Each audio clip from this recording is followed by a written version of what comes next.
Kung lagi kang na-offend pag kinokorek ka, hindi ka mag-grow sa buhay. Kailangan ng mga taong honest.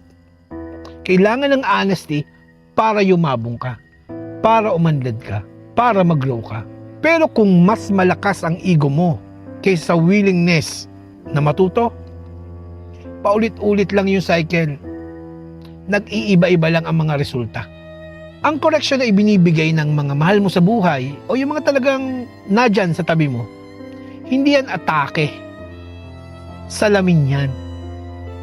Salamin, oportunidad para ma-improve, ma-prove, mag-evolve, mag-elevate.